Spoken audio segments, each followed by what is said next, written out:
Estoy muy orgulloso por la actitud de nuestro pueblo,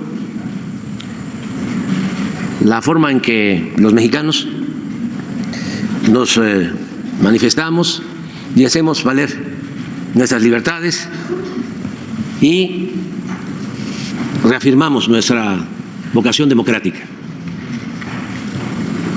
Realmente es un pueblo ejemplar. Ayer se demostró. Participaron millones de ciudadanos, cerca de 60 millones de ciudadanos.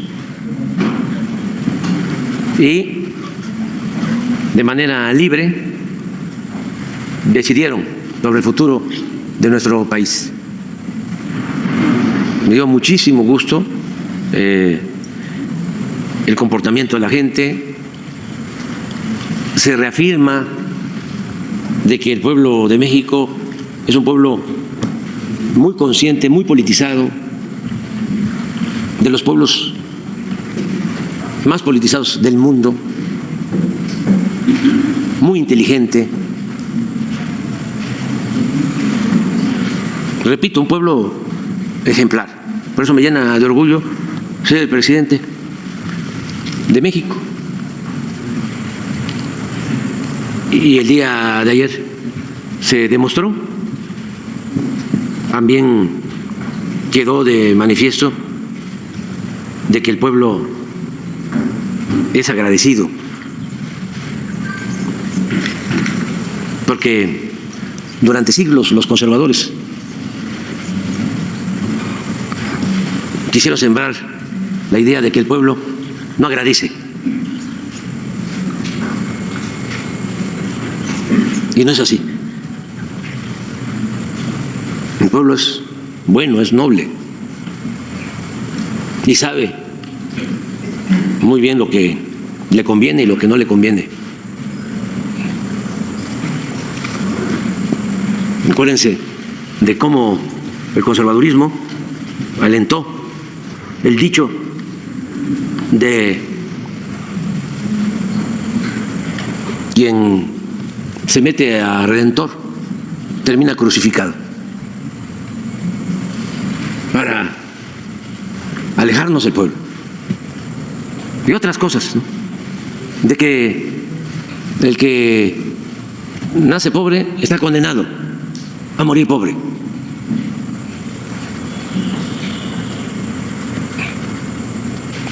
Y también esa idea, ¿no?, que se fue imponiendo, no solo en México, sino en el mundo, de que la democracia era básicamente un sistema político de elección de autoridades, democracia representativa, cuando la democracia tiene una connotación profunda. No solo es el gobierno del pueblo, para el pueblo, con el pueblo. La democracia tiene una dimensión social, porque la democracia significa tener gobiernos que procuren el bienestar del pueblo. Puede ser que para muchos la democracia se limite, se acote a lo electoral. ¿Quién gana? ¿Quién pierde? Pero imagínense la importancia que tiene para la gente humilde el tener un gobierno auténticamente democrático. Es un asunto de sobrevivencia. De eso depende el bienestar, la felicidad del pueblo. Y todo eso fue lo que vivimos ayer. Nos dio mucho gusto, mucho gusto, y felicitar a todo el pueblo de México, a todos los que participaron y a los que por alguna razón no acudieron a las urnas también. Se alzó, se elevó aún más el prestigio de México en el concierto de las naciones. y de eso vamos a hablar el día de hoy. Vamos a darles información a ustedes y a la gente, porque hay muchos que se informan por esta conferencia matutina.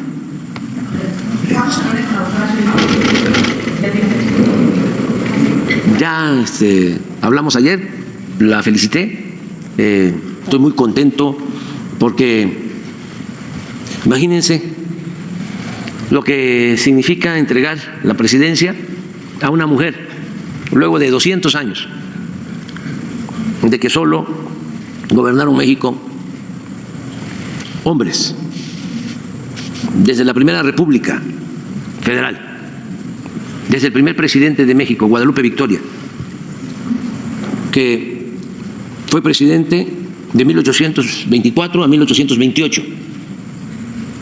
Desde entonces hasta el 2024, 200 años. Además, la candidata más votada en la historia de México, la que obtiene más votos de todos los que hemos participado o hemos ocupado el cargo de presidente. Es algo histórico. Además, una mujer inteligente, muy inteligente, tanto por su sensibilidad como por sus grados académicos. Es doctora, tiene nivel de doctorado, es una mujer con convicciones que se formó en la lucha estudiantil, en la lucha por la democracia en México. Es una mujer con mucha experiencia en el arte de gobernar, porque ya ha ocupado cargos, fue jefa de gobierno en la Ciudad de México, entre otros cargos. Y sobre todo, una mujer honesta, que eso es importantísimo. Es realmente un hecho histórico. Estamos viviendo un momento excepcional, extraordinario, glorioso. Yo me siento muy contento. Estamos terminando nuestro mandato. Me voy a retirar, pues con muchísima satisfacción. Voy a poder decir, cuando le entregue la banda a Claudia, misión cumplida, y jubilarme, y que quede claro, que se oiga bien y que se escuche lejos. Terminando mi mandato, me jubilo y no vuelvo a participar en ninguna actividad pública política, ni asistiré a ninguna conferencia, no voy a asistir a ningún acto académico, no voy a asistir a ningún acto político. Ya terminó, está por concluir mi ciclo. Ya considero que ayudé en la transformación del país, como lo han hecho millones de mexicanos, porque yo no soy el único. A mí me tocó la conducción de un proceso, pero los actores principales, los protagonistas principales de este cambio fueron millones de mujeres y de hombres que han venido luchando. Muchos se nos adelantaron, porque han venido luchando de tiempo atrás para conseguir una sociedad mejor, un México más justo, más libre, más democrático, más igualitario. Ya voy a terminar en estos menos de 4 meses que me quedan obras obras que vamos a inaugurar. No podíamos hacerlo por la veda y todavía me falta también seguir hablando con la gente de otros temas, porque también es un buen momento para la reflexión y el análisis antes de concluir el mandato. No, tengo pensado solo visitar estados para izar la bandera blanca en salud, cumplir el compromiso de garantizar el derecho del pueblo a la salud, que funcionen los centros de salud, dejar funcionando todos los hospitales con médicos, con especialistas, con suficientes medicinas y gratuito, porque como lo he dicho muchas veces, la salud no es un privilegio, es un derecho de nuestro pueblo, igual que la educación pública. Eso es un pendiente, ya lo iniciamos. Mañana vamos a comunicarnos con los gobernadores desde esta mañanera mediante videollamadas, porque van a empezarse a entregar los fondos para la rehabilitación, modernización de centros de salud, para 11,000 centros de salud.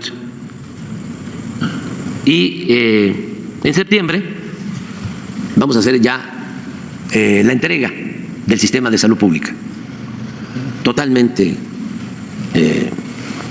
modernizado y actualizado, sin que falten los médicos. El propósito es que hasta en los pueblos más apartados, en los centros de salud, haya médicos de lunes a domingo y que en los hospitales tengamos todos los especialistas y que se puedan hacer todos los estudios y que se puedan entregar de manera gratuita todos los medicamentos, hasta los más caros, todos, nada de cuadro básico, todos los medicamentos. Hacer la gratuidad un hecho, una realidad. Por eso estoy muy contento, porque eso que estamos estableciendo y que va a requerir de que se consolide, porque nos costó mucho trabajo levantar al país. Imagínense, 36 años de decadencia, de saqueo. Se sorprenden, ¿de dónde sale el dinero para apoyar a la gente? O algunos sostienen, es porque se les entrega dinero al pueblo, por eso la gente está votando o está apoyando la transformación. Y yo les preguntaría, ¿y no es esa la función de un buen gobierno? Procurar que el dinero del presupuesto, que es dinero del pueblo, le llegue a todos y de manera preferente a los más humildes, a los más pobres. ¿Qué no es la principal función de un gobierno democrático? Buscar la felicidad del pueblo. Pero también les preguntaría, ¿y qué pasaba con ese dinero antes? ¿A dónde iba a parar ese dinero? Lo que ahora le llega al pueblo. Pues era el problema del país, la corrupción. El principal problema de México, la corrupción política. ¿Por qué olvidar que durante todo el periodo neoliberal, que ya superamos, se dedicaron a saquear como nunca en la historia de México, unos cuantos? Y también, ¿por qué no preguntarnos si realmente había democracia en el país? ¿O solamente se fingía, era una fachada la democracia, cuando en realidad lo que dominaba, lo que predominaba era una oligarquía, era el gobierno de unos cuantos, de una minoría, con todo su tinglado para engañar y manipular? Pero al final de cuentas una minoría. ¿Les sorprende el que la gente vote porque continúe la transformación? Porque aunque parezca increíble, y ojalá y esto lo internalicen, llegaron a pensar de que el pueblo no existía, que la política era asunto de los políticos. Y una vez más queda demostrado de que la política es asunto de todos, de que la democracia es eso, es el gobierno del pueblo. Y en la democracia el pueblo manda, el pueblo decide, y vale lo mismo el voto de un multimillonario, de un sabiondo, porque hay mucho pseudointelectual y pseudocientíficos, pero vale lo mismo el voto de estas personalidades que el voto de un obrero, de un campesino, de un locatario, vale igual. Y eso es la democracia. Y todo eso es de lo que tenemos todavía que seguir hablando, y estoy seguro, porque además me tocó ayer que fui a votar, había mucha gente. También celebro y reconozco que fue muy buena decisión la de tener una fila para los adultos mayores, pero me llené de alegría cuando fui a votar, y muchísimos jóvenes, muchos jóvenes participando. Algo extraordinario. Yo creo que se va a poder conocer quiénes participaron, en qué regiones. O sea, se va a hacer con el tiempo, pienso, un análisis sobre las características peculiares, específicas de esta elección histórica. Queremos informarles cómo fue la jornada ayer, no solo ayer, sino cómo se cuidó todo el proceso. Todo esto en coordinación con los gobiernos estatales, gobernadoras, gobernadores de los estados, y desde luego con las autoridades del INE, para garantizar la paz, la tranquilidad, y que la gente, como lo dijimos aquí, saliera a votar con tranquilidad, porque sí quisieron. No quiero tampoco que sea motivo esto de polémica, ¿no? Porque pues ya, sí, termina una etapa, inicia otra. Pero sí apostaron mucho a la violencia, a que iba a haber confrontación, que iba a haber mucha violencia. No sé de dónde salieron esas recomendaciones. Una de las cosas que hay que revisar también, lo digo con todo respeto a los opositores y a todos los actores políticos, son las estrategias de los publicistas, porque ni siquiera son propagandistas, son publicistas, y son cosas distintas. La publicidad vende producto, la propaganda vende ideas. Y todavía hasta anoche veía yo que estaban muy mal los asesores de la oposición, cómo exponen a la candidata de el grupo opositor a que salga a decir sin ninguna prueba que ganaron, y todos, y ahí fingiendo, pero un espectáculo realmente bochornoso. ¿Por qué no? Un asesor les recomendó mesura, o cuando menos presenten una prueba, pero empiezan a dar a conocer una retahíla de triunfos inexistentes. Pero ¿quiénes estaban en la conducción del proceso? Sí, pero independientemente de los dirigentes, ya sabemos que aquí sí se puede mencionar, no es lo mismo la política que otro tipo de actividad. El hecho de que pongan un gerente, ni siquiera eso, pues con todo respeto a los gerentes, de jefe político, pues es pues hasta una falta de respeto, ¿no?, al noble oficio de la política. ¿Cómo poner a un gerente encabezando tú una estrategia política? Y los asesores.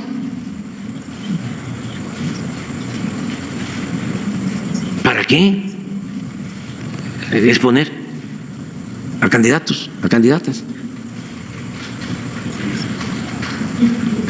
Afortunadamente, pues todo ya ha regresado a su cauce, y decía que vamos a informarles sobre lo que sucedió en la jornada y también informarle a la gente sobre los resultados oficiales, lo que dio a conocer ayer, ya muy tarde, el INE.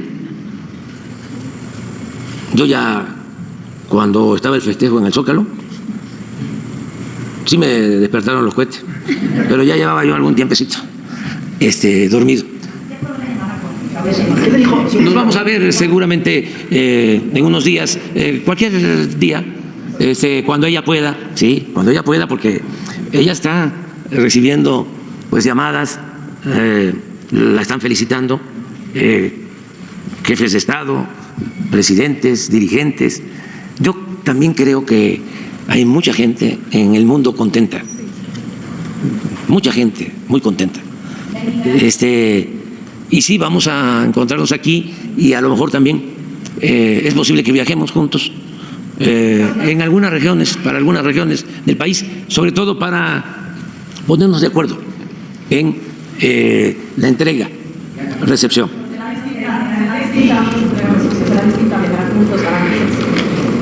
Pues las dos cosas, sí, vamos a estar juntos y vamos a platicar mucho.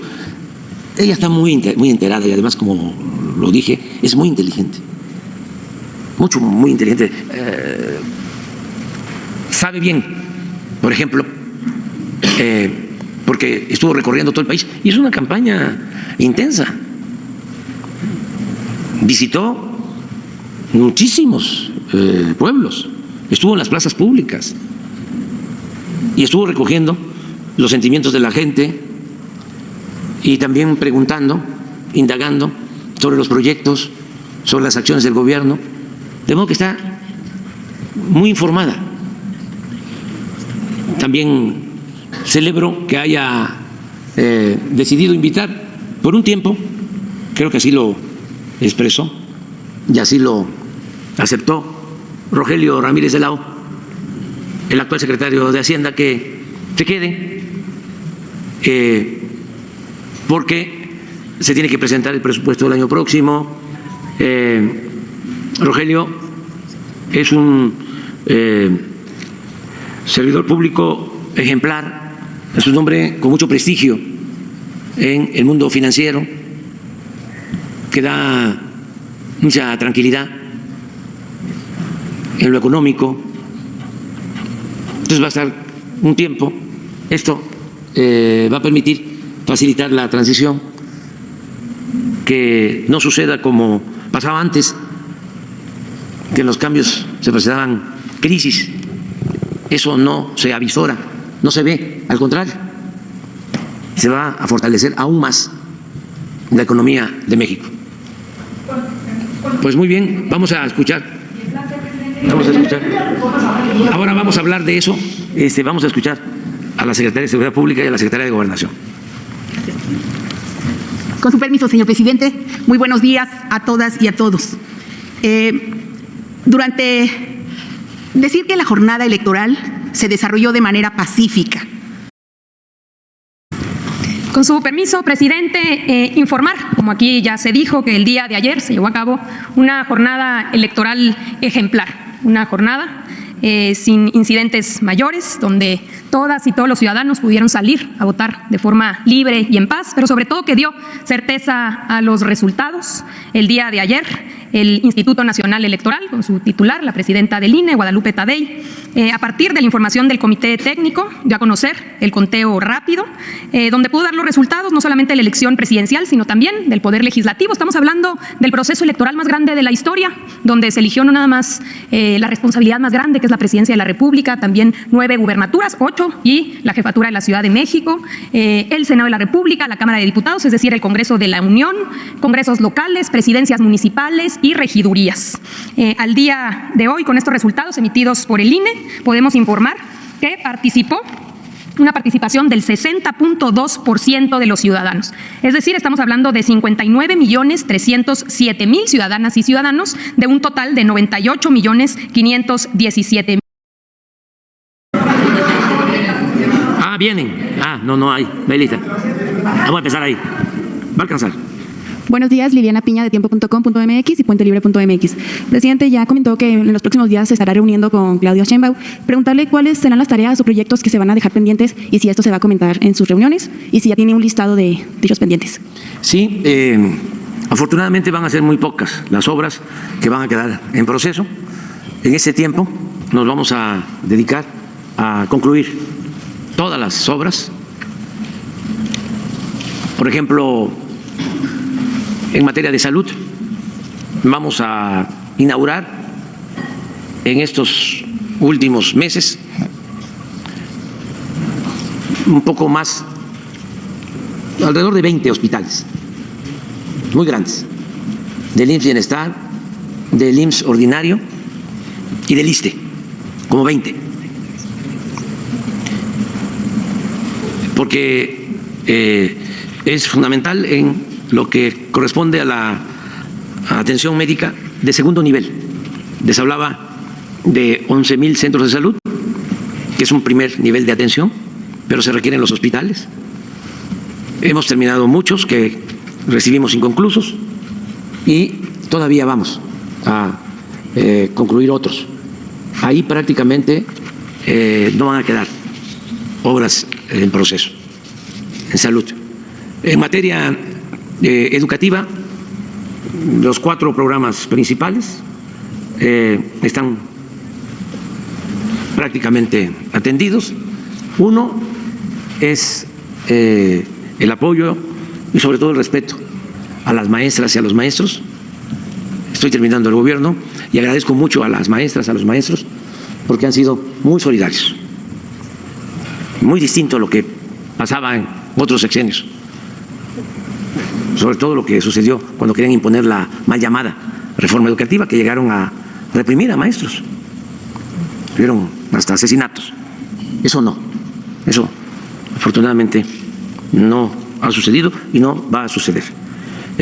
Lo segundo, se consolidó el programa de La Escuela es Nuestra. Ya se están entregando apoyos de manera directa a sociedades de madres, de padres de familia, en 170.000 escuelas. Ya con esos presupuestos, los padres de familia deciden cómo darle mantenimiento a sus instalaciones educativas. Eso está consolidado. Lo tercero que nos propusimos fue elaborar los nuevos contenidos para libros de texto. Ya lo logramos. Estamos hablando ya de millones de ejemplares con nuevos contenidos. Se reforzó la educación científica y al mismo tiempo humanística. Y hubieron, ya lo saben ustedes, algunas resistencias, pero ya se distribuyeron todos los libros nuevos en todas las escuelas. Lo otro que me llena de orgullo es que nunca se habían entregado tantas becas a estudiantes como ahora. Más de 12 millones de becas a estudiantes de familias humildes, desde educación básica hasta posgrado. Nada más recordarles que todos los estudiantes de nivel medio superior de escuelas públicas reciben una beca y que ya son alrededor de 600.000 estudiantes universitarios con beca. Entonces, en educación ya. En el caso de obras de infraestructura, pues todas las carreteras las vamos a concluir. Por ejemplo, vamos a dejar inaugurada la carretera de Oaxaca a Tehuantepec y ya todo el corredor del Istmo de Tehuantepec también modernizado, con una carretera amplia. Se van a terminar ya los últimos tramos para unir Guadalajara y Tepic con la costa del Pacífico de Nayarit y de Jalisco. Es decir, de Guadalajara a Puerto Vallarta, que van a ser, cuando mucho, 3 horas. Y de Tepic a Vallarta, 1 hora y media. Todo eso lo vamos a inaugurar. Es más, ya están funcionando varios tramos, no los inauguramos por la veda. A ver si no tienes la foto del puente, porque hay unas obras que son importantísimas. La del puente de la Concordia, es un puente como de 700 metros en el embalse de la presa La Angostura, que es la presa con más agua. Miren lo que nos falta. Pero esta foto es de hace una semana, a lo mejor ya llegaron.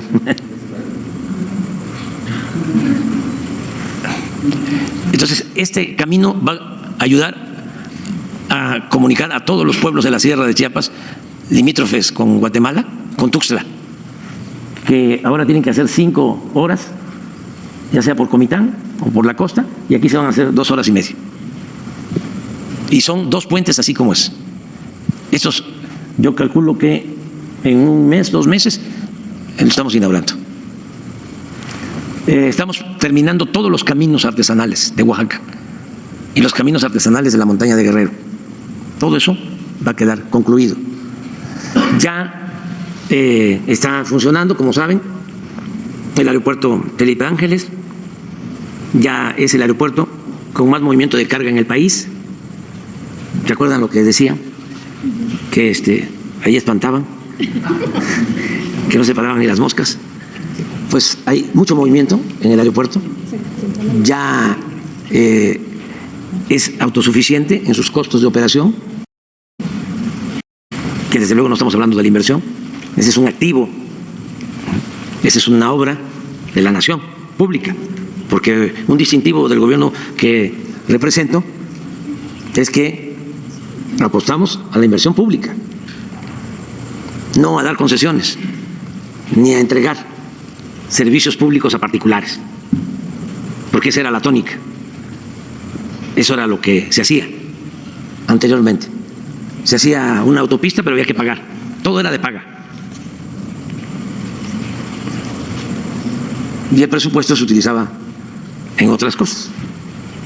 Se usaba para beneficio de una minoría y también para maicear, para repartir maíz con gorgojo y que todos aplaudieran o callaran.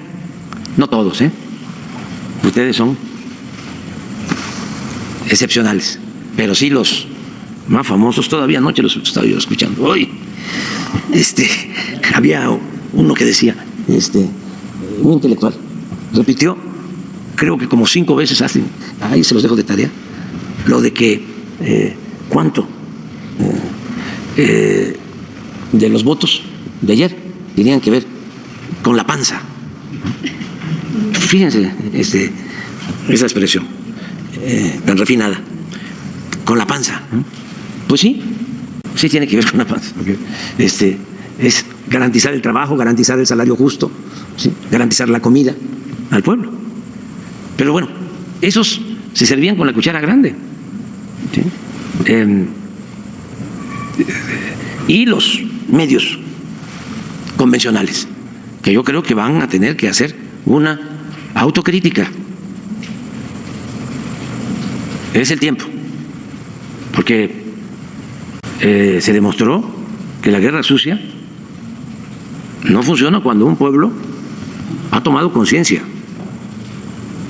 y quiere ser el arquitecto de su propio destino. Entonces, el Tren Maya ya está funcionando de Palenque hasta Playa del Carmen.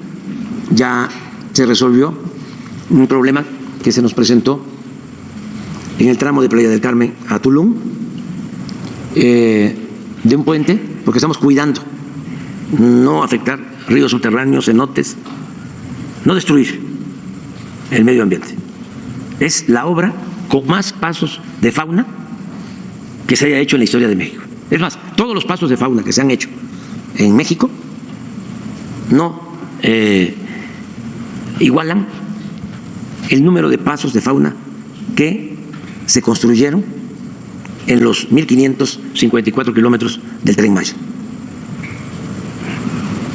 Entonces, ahí tuvimos un problema, se resolvió ya técnicamente, se está cuidando esa zona. Ya espero que a más tardar en agosto estemos ya cerrando el circuito. Eso es de Palenque a Palenque, Palenque por la vía de el Golfo hasta Playa del Carmen, y en agosto de Playa del Carmen, Tulum, Bacalar, Chetumal, Calakmul, a encontrarse de nuevo con Escárcega y cerrar el circuito. 154 kilómetros, todas las estaciones terminadas, todos los centros arqueológicos, los sitios arqueológicos rehabilitados, conservados, nuevos museos, espléndidos museos en toda la región maya, hoteles, 6 hoteles en 6 sitios arqueológicos cercanos a las 6 grandes ciudades mayas, Esna, Chichén Itzá, Nuevo Uxmal, Tulum, Calakmul, Palenque. Ahora, como ya pasó lo de La Veda, o está por pasar, les voy a presentar aquí algunas opciones para que cuando tengan ustedes vacaciones, tengan tiempo, ustedes y quienes nos ven, que yo les dé una recomendación de cómo ir a esa región bellísima de México, desde utilizar un avión de Mexicana.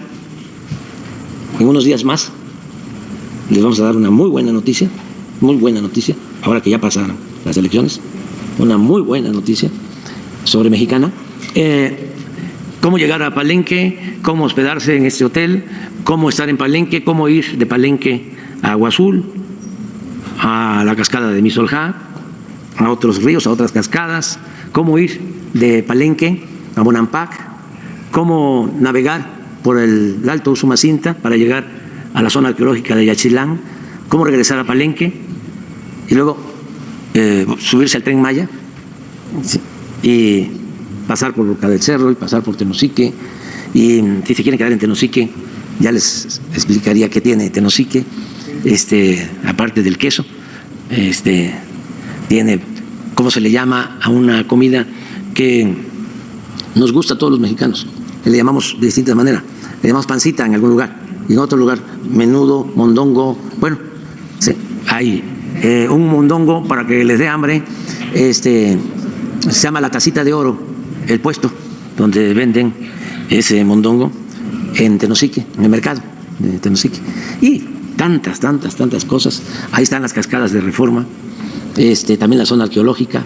Luego, imagínense ir a la zona arqueológica del Tigre, que conozcan el río Candelaria. Todo esto pasando por el río Usumacinta, muy cerca de donde Cortés cometió la felonía de asesinar a Cuauhtémoc. Siguen adelante y llegan pues a Esna, hay otro hotel, una zona arqueológica bellísima, mascarones únicos, y luego muy cerca de ahí ya Campeche, la ciudad amurallada. Pero bueno, ahí lo dejo, ¿no? Porque esto apenas son 3 o 4 días y sí podrían estar una semana, 10 días. Y vamos a hablar de eso, pero regresando, terminamos Tren Maya, vamos a terminar el transísmico, el tren de Palenque a Coatzacoalcos.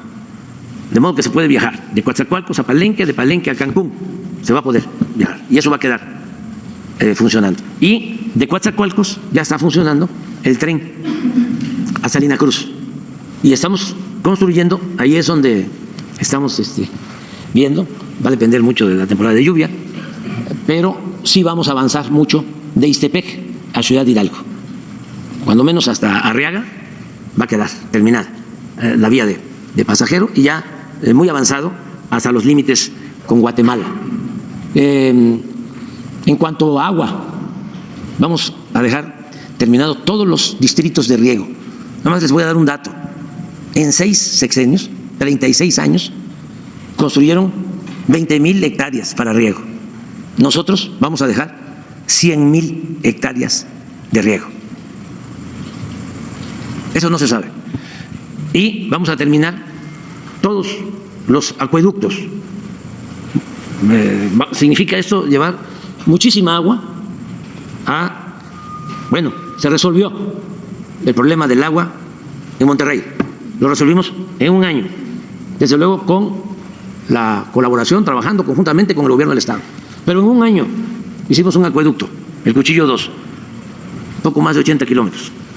Todo con el apoyo de ingenieros militares. Aquí quiero agradecer el apoyo de la Secretaría de la Defensa, el apoyo de la Secretaría de Marina. Ha sido definitivo. Acabamos de ir a las Islas Marías con el almirante, ahora que estaba la veda. Allá ni se supo, porque quisimos ser, como siempre, respetuosos. El sábado fue el Día de la Marina, ahí conmemoramos el Día de la Marina en las Islas Marías. Les invito a que visiten las Islas Marías también. Se está construyendo una base naval, pero de lo más moderno, porque va a tener todas las instalaciones y va a haber un hotel. Se está haciendo un muelle especial para salir de ahí con ferries que se compraron, nuevos, 2 grandes ferries, a las Islas Marías. Ahí se pueden ir también 2, 3 días. Ahí no se permite mucho tiempo, ¿verdad? Creo que 3 días.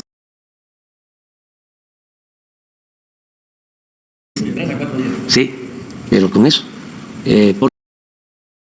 Porque lo que se quiere es que todo el mundo pueda disfrutar de eso que era una cárcel y que ahora es un centro de recreación, de cultura, de memoria histórica. Entonces, estamos avanzando bien. Ya terminamos todas las sucursales del Banco del Bienestar.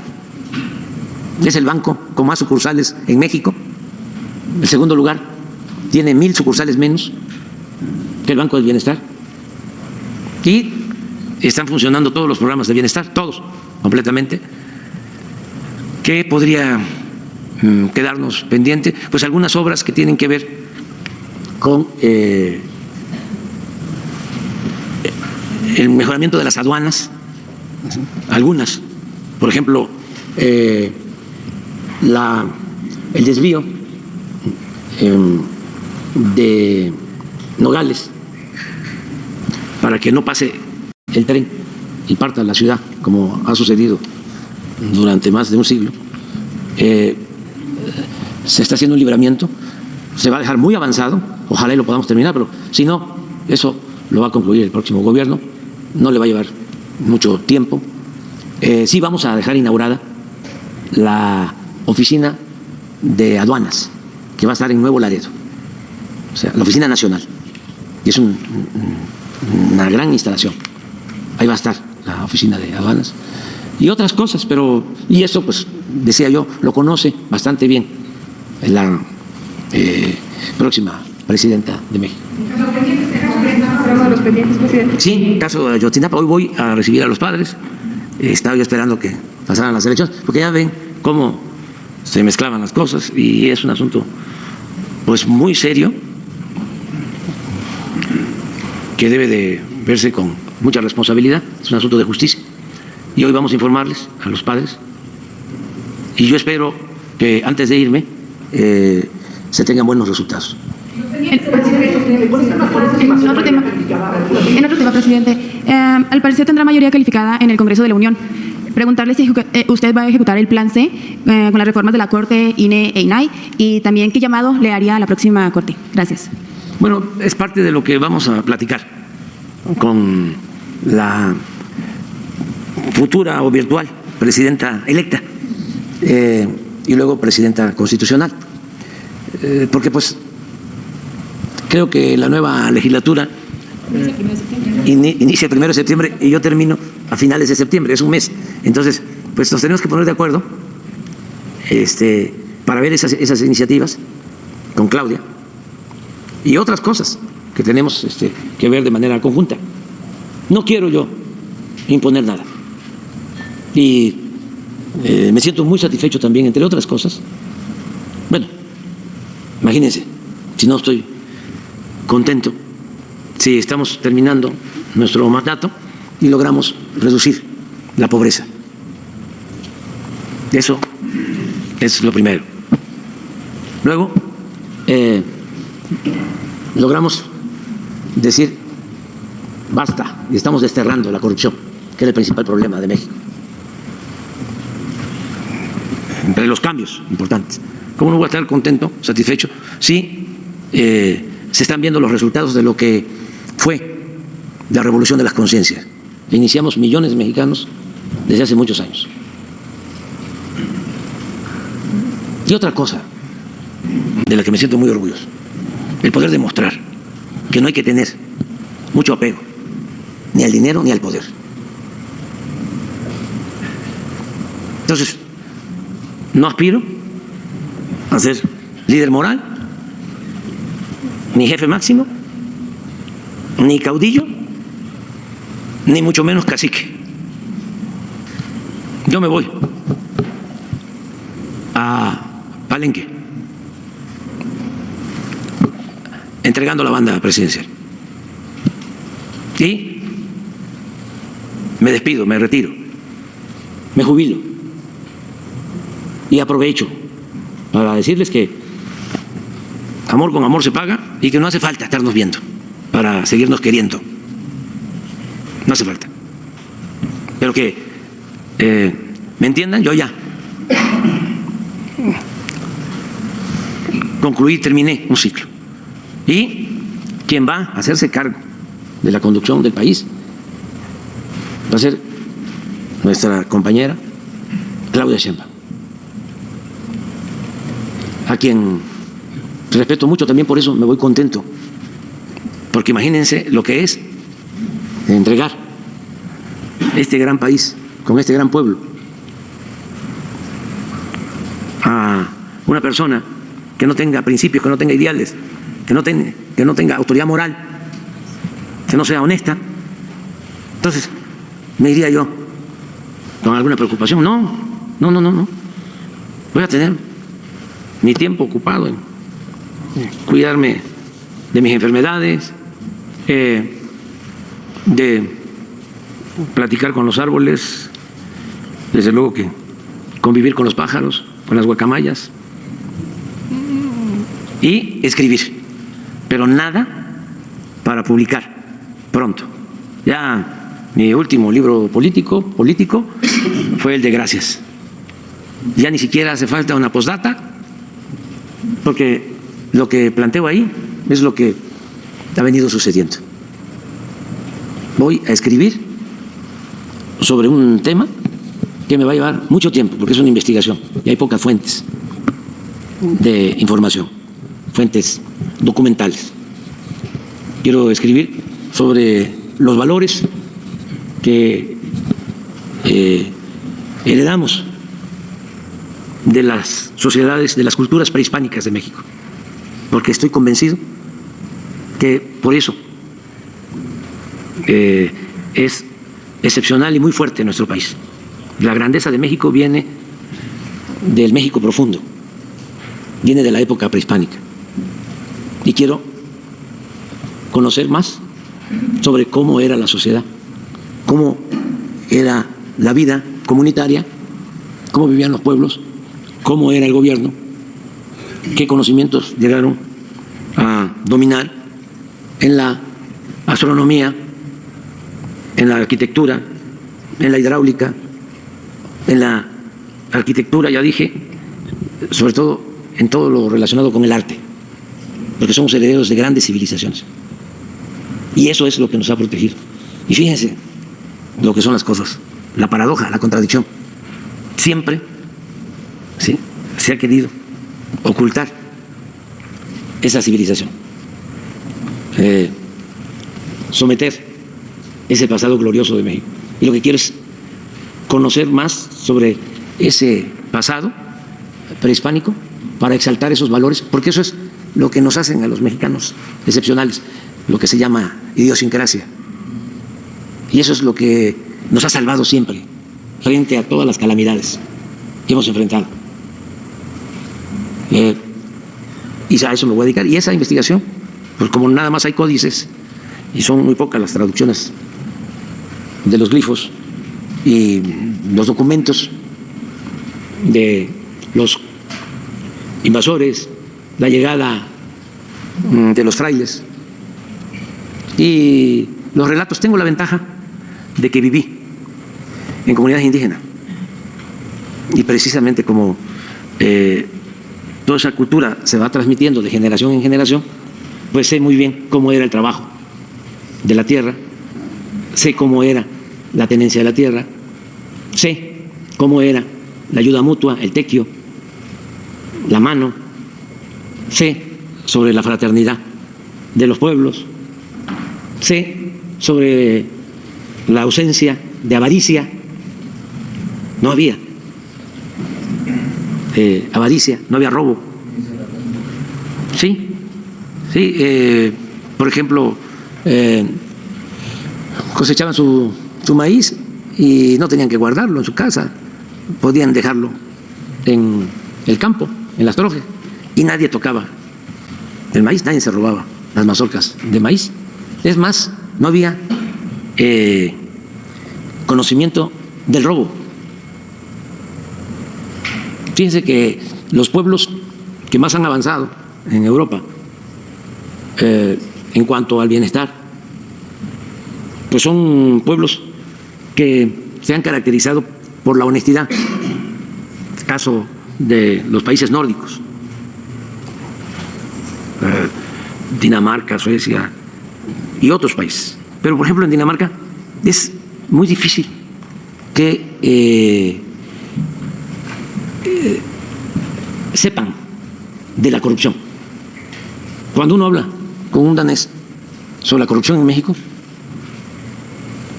se quedan sorprendidos, porque no existe corrupción. Bueno, pero eso explica por qué es, claro, no son países con mucha población, pero también explica el por qué tienen buenos niveles de vida, por qué no hay pobreza, por qué tienen el estado de bienestar, por qué no hay violencia, no hay corrupción. Bueno, y nosotros tenemos que ir a buscar la honestidad a Dinamarca. No, eso lo tenemos en nuestros pueblos, en nuestras comunidades, en nuestras familias. La mayor riqueza de México es la honestidad de su pueblo, y eso viene de lejos. Nada más que se ha querido hacer a un lado y se llegó al extremo de decir que la corrupción era parte de la cultura del pueblo de México, y todo lo que han hecho en ese sentido de recomendar que hay que transar porque el que no tranza no avanza, no, como decía un cacique político potosino, la moral es un árbol que da moras y que sirve para pura, eso ya no lo puedo decir, o el otro político también tradicional que decía político pobre, pobre político, y ahí viene la escuela. Entonces, a ver, ¿vas a ser político? Pues necesitas parecerte, ser y parecer, y necesitas pues vivir en una mansión, y necesitas tener departamentos en el extranjero y tener carros últimos modelos. Y antes se acostumbraba, ahora porque ya les da pena, pero iba el conductor y ellos se sentaban atrás y se paraba el carro y salía el conductor y le abría la puerta. Eso hasta hace poco. Y ese era el modelo a seguir. Bueno, todo eso es lo que se está desmoronando con la transformación. Y eso hay que seguirlo haciendo, claro, respetando a todos, sin ofender a nadie. Hay quienes se enojan muchísimo. Ayer en las filas, donde viven sectores medios, clase media, alta, pero más clase media, expresiones muy clasistas, de mucho coraje, de mucho enojo. Todo eso, pues ojalá y se les vaya quitando, lo vayan dominando, ¿no? Poco a poco. Pero también son libres, son muy libres. Pero yo sí les aconsejaría, porque imagínense, hoy, en la mañana, cómo amanecen. Después de que se tragaron todos los platos de mentiras de los medios que se dedican a manipular.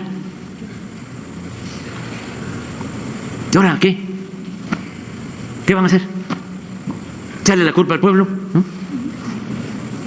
¿Pueblo tonto? No. Con todo respeto, tonto es el que piensa que el pueblo es tonto. Porque no entendemos las cosas como son. Ya no hay mucho que hacer, sobre todo con la gente mayor. No generalizo, pero con los que sí se puede hacer mucho trabajo todavía. Y yo aquí voy a seguir hablando, me van a seguir ustedes aguantando, porque voy a seguir hablando a los jóvenes, porque ahí está el futuro, ahí está el relevo generacional, ahí está la nueva mentalidad, la nueva corriente de pensamiento, que nos va a ayudar mucho.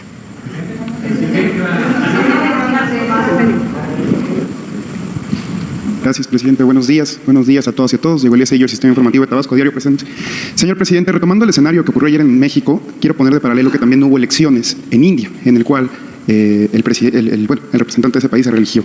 En este marco internacional, presidente, me llama la atención mucho, lo platicaba con unos compañeros ayer, que México, derivado de la elección de ayer, se volvió punta de lanza en América del Norte en tener una mujer presidenta, en tener una mujer en la silla más importante del país en materia política. Este hecho con la doctora Sheinbaum lo podemos poner en paralelo con Margaret Thatcher en Reino Unido, con Angela Merkel en Alemania, con Bachelet en Chile, presidente. Entonces, en este tenor, primero preguntarle su opinión con respecto a que México sea punta de lanza en América del Norte, comparándolo puntualmente con Canadá y con Estados Unidos, con los debidos... con la debida reserva ante la vicepresidenta Kamala Harris, ¿no? Pero es muy distinto. Preguntarle su opinión que México se vuelva punta de lanza en este tema, presidente, y a la par retomar un poco lo que comentaba de los equipos de transición. ¿Cómo se va a llevar a cabo este proceso entre su gobierno y la doctora Sheinbaum? Si va a haber mesas muy puntuales por gabinete en temas de seguridad, en temas de política, relaciones exteriores, diversos, agricultura, todos estos temas. ¿Cómo se van a llevar a cabo este proceso de transición? Si va a ser en territorio, con base en lo que usted comentaba. Y por último, presidente, ahondar en todas estas cualidades que usted ha esgrimido de la doctora Sheinbaum. ¿Cómo considera que sería este nuevo gobierno? Estas variables de la virtual presidenta electa, como usted la llamó, ¿cómo serían o considera usted que estas serían, habría algunos cambios en materia gubernamental para el sexenio venidero? Gracias. Bueno, empiezo por eso último, ¿no? Claro que tienen que haber cambios, o sea, van a haber cambios, porque pues continúa la transformación, pero tiene que haber cambios, tiene que haber relevo en cargos. Ella es la facultada para tomar todas las decisiones. Yo no voy a influir en nada,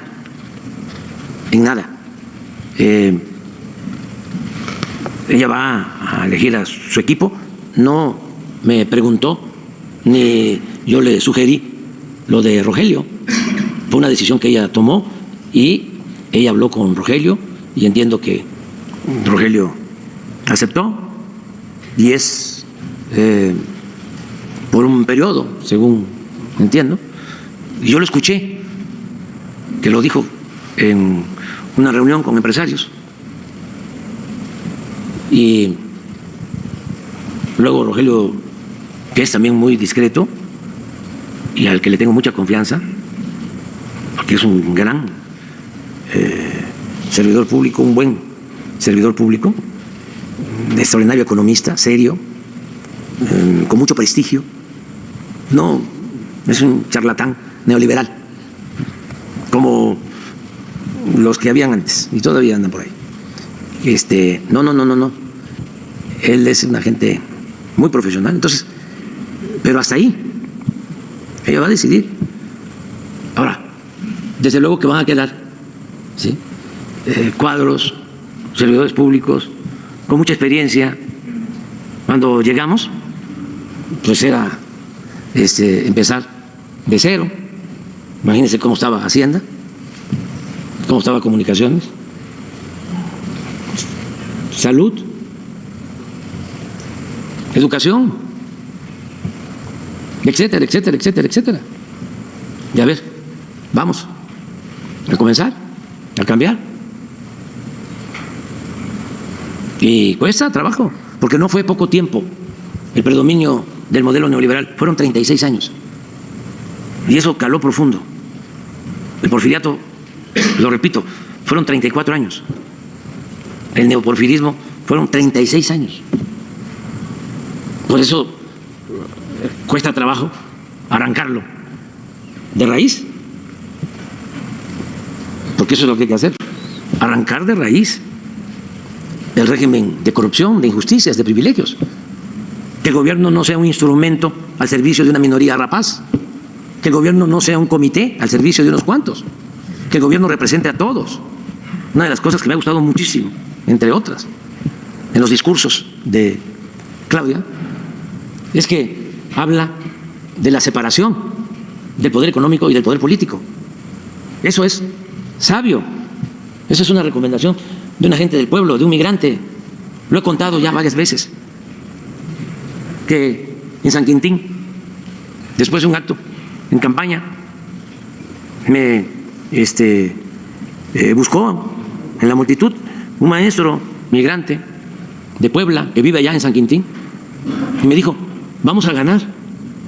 Pero así como el presidente Juárez separó el poder civil del eclesiástico, porque como establece la Biblia, a Dios lo que es de Dios y al César lo que es del César, así lo que ahora se requiere es separar el poder económico del poder político y que el gobierno represente a todos, a ricos y pobres, del campo, de la ciudad, de todas las clases sociales.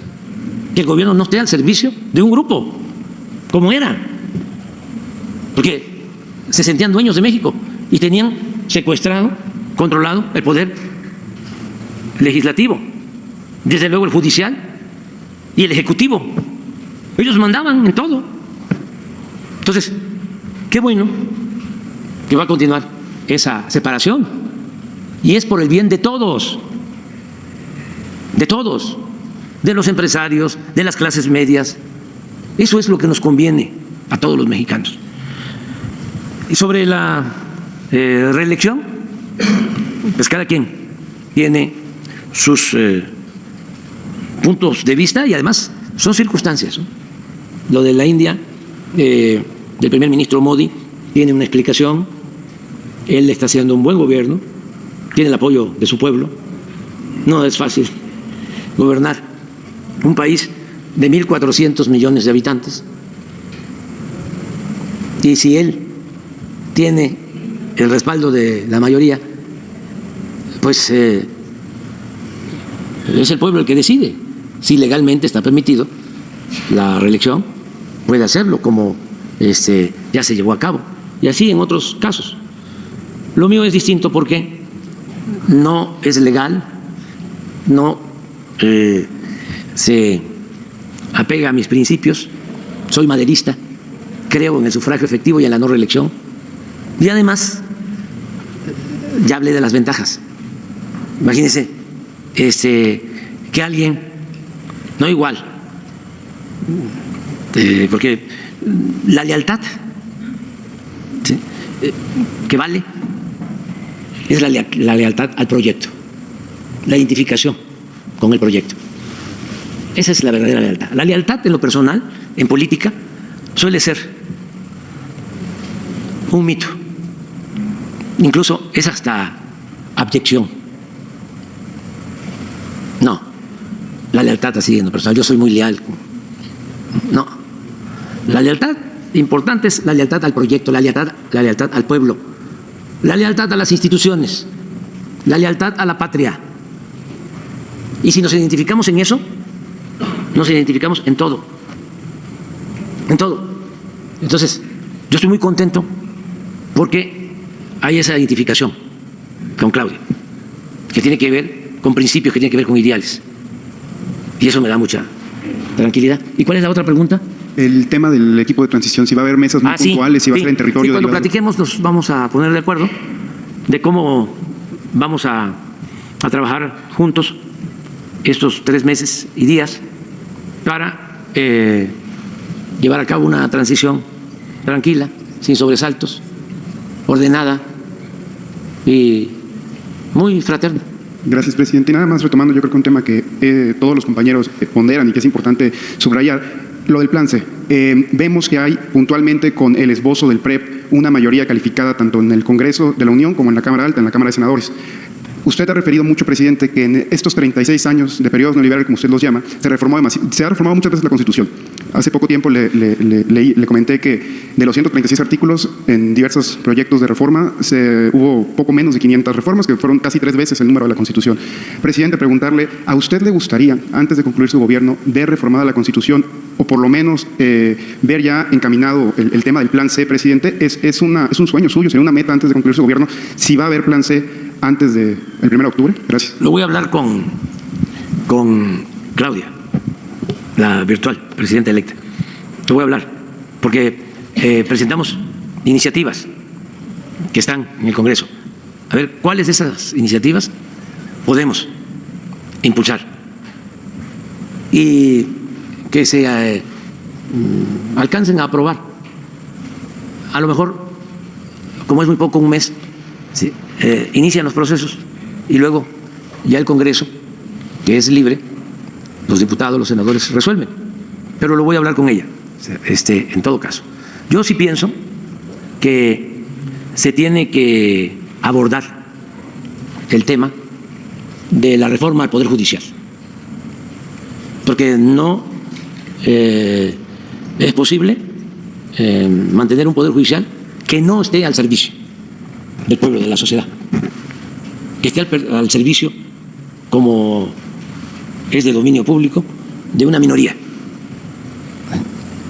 y a veces de la delincuencia, al servicio de la delincuencia organizada y de la delincuencia de cuello blanco.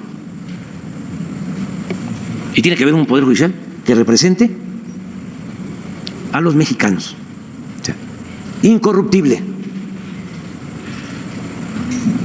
porque si no, no avanzamos. Pero eso hay que verlo.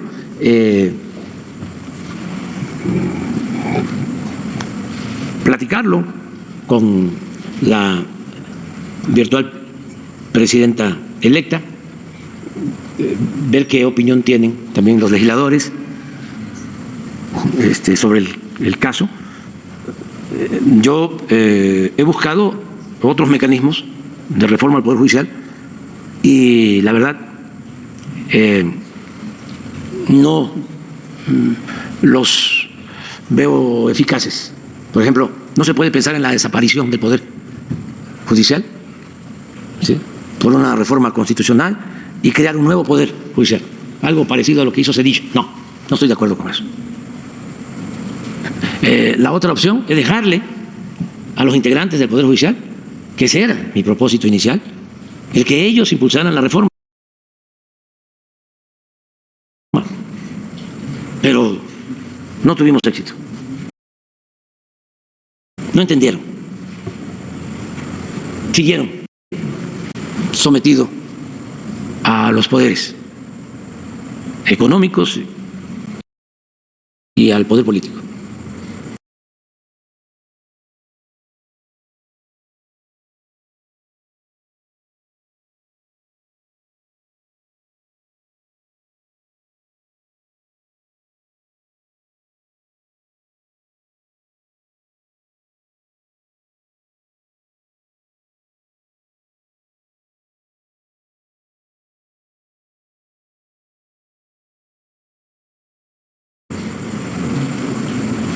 No tuvieron la arrogancia de sentirse libres. Demostraron su vocación de vasallos. Entonces, esa vía, no. Entonces, ¿cuál es la que yo propongo? La elección. Que el pueblo elija a los jueces, y a los magistrados y a los ministros. Y ahí es donde se puede llegar a un acuerdo, se puede matizar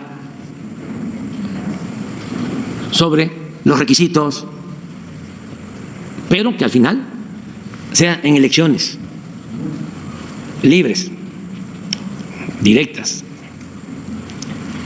en las que el pueblo decida quién debe ser juez, quién debe ser magistrado, quién debe ser ministro. Después de conocer trayectorias y saber quiénes son los candidatos, mujeres y hombres. Y hay gente buena en el Poder Judicial, no todo está podrido. Pero a ver, ¿qué has hecho tú?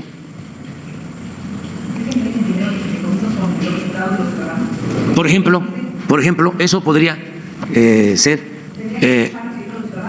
sí, un distintivo, ¿no?, de lo nuevo, de que cómo van a estar ganando más de lo que se ordena en la Constitución.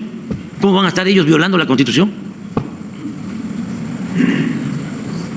Porque aunque le den las vueltas que puedan, eso sin duda es violar la Constitución. Y ellos son los más obligados a vigilar el cumplimiento de la ley de leyes, de la Carta Magna. ¿Cómo van a actuar ellos como abogados leguleyos, sacándole la vuelta, ¿sí?, mediante amparos o una serie de argucias legaloides? Y la vinculación con el poder económico,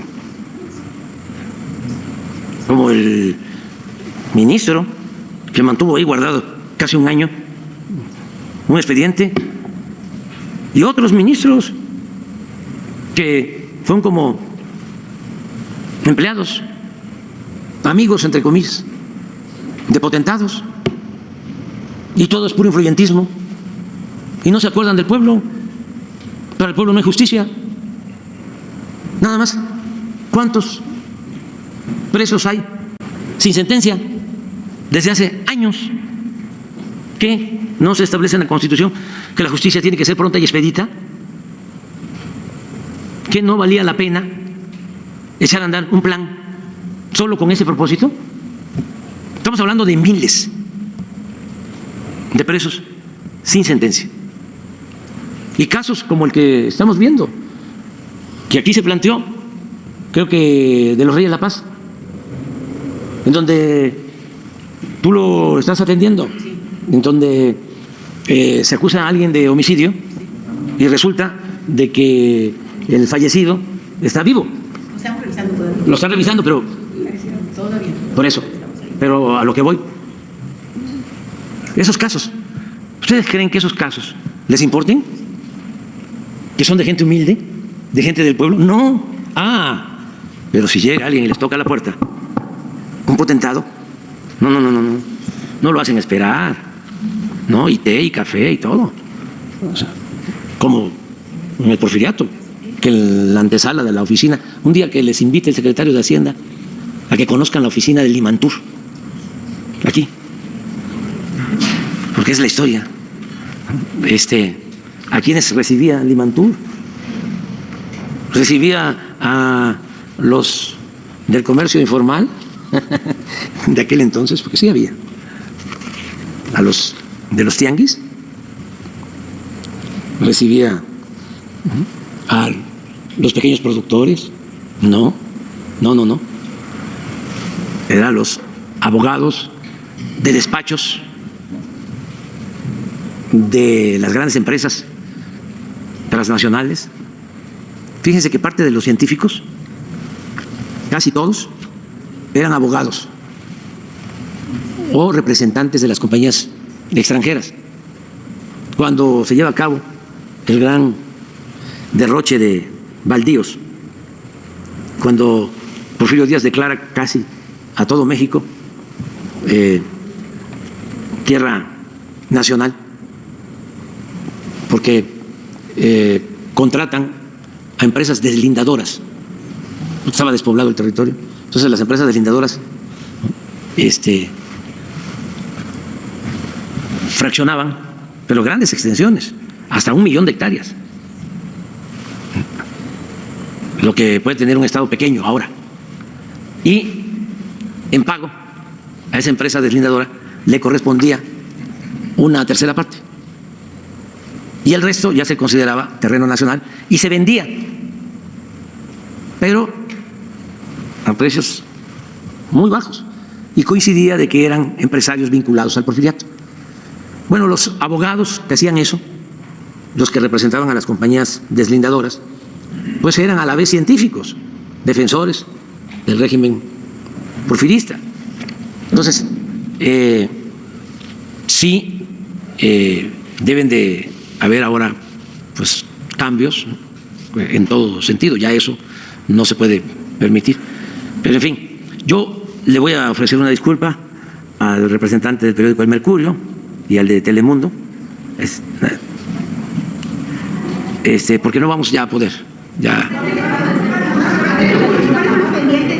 Es Isa. La primera mujer presidenta, Claudia Sheinbaum, ¿qué pendientes en seguridad, violencia, migración y combate a la corrupción va a heredar la primera? Pues sí, todavía hay problemas, pero ya se sentaron las bases para enfrentar esos grandes y graves problemas nacionales. Ella misma ha venido exponiendo de que en el caso, por ejemplo, de la inseguridad y de la violencia, hay que atender las causas, y en eso coincidimos. Y así en otros temas. Ligado con su jubilación. No, me gustaría saber. Yo no traigo reloj. Es tardísimo. A ver. Simplemente me gustaría saber qué es lo que más va a extrañar de menos del poder, de lo que ha sido su sexenio, no sé, las mañaneras quizás. ¿Qué va a ser lo que más va a echar de menos del poder? Pues es que el poder solo tiene sentido y se convierte en virtud cuando se pone al servicio de los demás. Y yo considero que ya cumplí con eso. El poder no es la parafernalia que lo rodea, no son las oficinas, no es el privilegio, entre comillas, de mandar, porque el poder es mandar obedeciendo. Entonces yo ya me siento muy satisfecho. No voy a extrañar nada de eso porque nunca he visto el poder como un privilegio. Además, siempre he pensado que uno debe de proponerse que la justicia se imponga ante el poder. Entonces, ¿qué voy a extrañar? Pues a lo mejor estas pláticas, estas conversaciones circulares con ustedes, pero ya les platiqué que voy a escribir, voy a leer bastante, más que ahora, porque tengo que hacer esa investigación. Y es una disciplina. Y es también ser consecuente, no sentirse insustituible, no caer en el necesariato. O sea, yo soy insustituible, yo soy necesario, porque si no, las cosas no van a marchar bien. Eso siempre lo usan quienes tienen ese afán de mantenerse mucho tiempo en el cargo. Porfirio Díaz, cada 4 años, le hacía el cuento, que llegaban banqueros a decirle, le necesitamos 4 años más. Y ya él decía, lo pensé, y lo más importante es México. Y los inversionistas extranjeros decían, hay confianza en México por usted, le necesitamos. Solo se le ocurrió porque era campeón en el manejo de la simulación, decir en 1906, en una entrevista con Krellman, un periodista, que le pregunta, oiga, ¿y usted cree? Estamos hablando de 1906, ya llevaba como 28 años en el poder. Entró en 1876 con un golpe de Estado y con la bandera de la no reelección y se quedó 34 años. Ya cuando llevaba como 28 fue esa entrevista y le dice el periodista, ¿usted cree que el pueblo mexicano ya está preparado para la democracia? Y él contesta, sí, claro que sí. Y como a la semana, a los 10 días, su periódico favorito, bueno, eran todos, ¿no? Los que no eran favoritos o predilectos tenían que hacer el periodismo como lo hacían los Flores Magón, del otro lado de la frontera, porque aquí se aplicaba para los periodistas la ley fuga. Pero había un periódico que era un fenómeno, porque era el periódico que más le ayudaba a tener el control, a manipular. Se llamaba, fíjese el nombre, El Imparcial. Y a la semana, a los 10 días, empiezan los escritores del Imparcial, todos vinculados al régimen, a decir que era un error, que no se podía ir Porfirio, porque sin él no iba a haber paz, porque él representaba la paz y el progreso. Y también se acuñó la frase de que menos política y más administración. Tenemos que hacer las elecciones porque pues, así lo establece la Constitución, pero pasando las elecciones, vámonos a lo que importa. Y por eso se mantuvo y se mantuvo. Pero el pueblo esclavizado, sometido, sí le tomó la palabra en 1906. Y ya desde antes habían iniciado movimientos opositores. Y poco después, 2 años después, escribe el libro La sucesión presidencial Francisco I. Madero, que es el que convoca a la Revolución Mexicana para derrocar a Porfirio Díaz. Ese es nuestro apóstol de la democracia, porque se triunfa con él, pero lo asesinan, es víctima de un golpe de Estado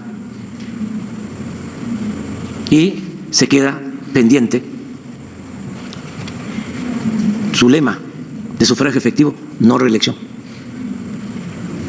Y avanzamos en cuanto a cumplir la no reelección, pero no avanzamos en el sufragio efectivo. Es hasta ahora. Esto no les gusta a nuestros adversarios. Es hasta ahora que iniciamos una auténtica democracia. Porque, ¿qué democracia había antes? Si ellos controlaban, los oligarcas de México, todos los medios de información, tenían todo el dinero para hacer guerras sucias, para comprar votos, traficando con la pobreza de la gente. Solo iban a los pueblos cuando había elecciones, cuando necesitaban los votos, para tratar de legitimar el régimen democrático, entre comillas. Esa era la práctica. De repente, como ya era mucho tiempo el dominio del PRI en el gobierno, idearon, inventaron, tramaron que era necesaria la alternancia, un término, una palabra que estuvo de moda durante mucho tiempo. Todavía hay algunos que la mencionan. ¿Y qué era la alternancia? Era gatopardismo, eso que consiste en que las cosas en apariencia cambian para seguir igual. Es 2 partidos aparentemente distintos que al final terminaron unidos. Pero cuando los crearon, en la etapa nueva de Salinas de Gortari, era para alternarse el poder a secas, sin cambiar la política económica, porque los 2 partidos coinciden con la misma política neoliberal o neoporfirista o de pillaje, como se le quiera llamar.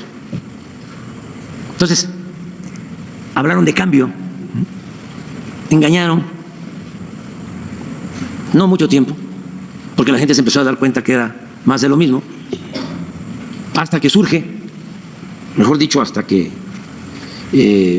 empieza a consolidarse un movimiento que venía de tiempo atrás y que nosotros impulsamos para llevar a esta transformación pacífica.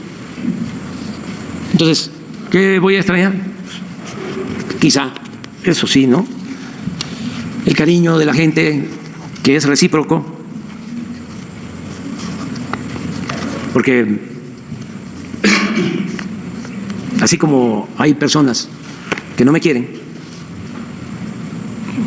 que les molesta verme y hasta me insultan, y yo he logrado con el tiempo ir superando todo eso, porque también he llegado a la conclusión que cuando se transforma, cuando se lucha por un ideal, tiene uno que estar dispuesto a pagar, entre otras cosas, cuotas de humillación. Pero no es en vano. Entonces, así como hay gente que les molesta mi presencia, así hay gente que me quiere mucho y que yo también los quiero mucho. Y nos abrazamos y nos vamos a seguir abrazando, aunque no nos estemos viendo. Porque sí, no podría yo hacer la excepción de recibir a unos ciudadanos y a otros no. Voy a procurar solo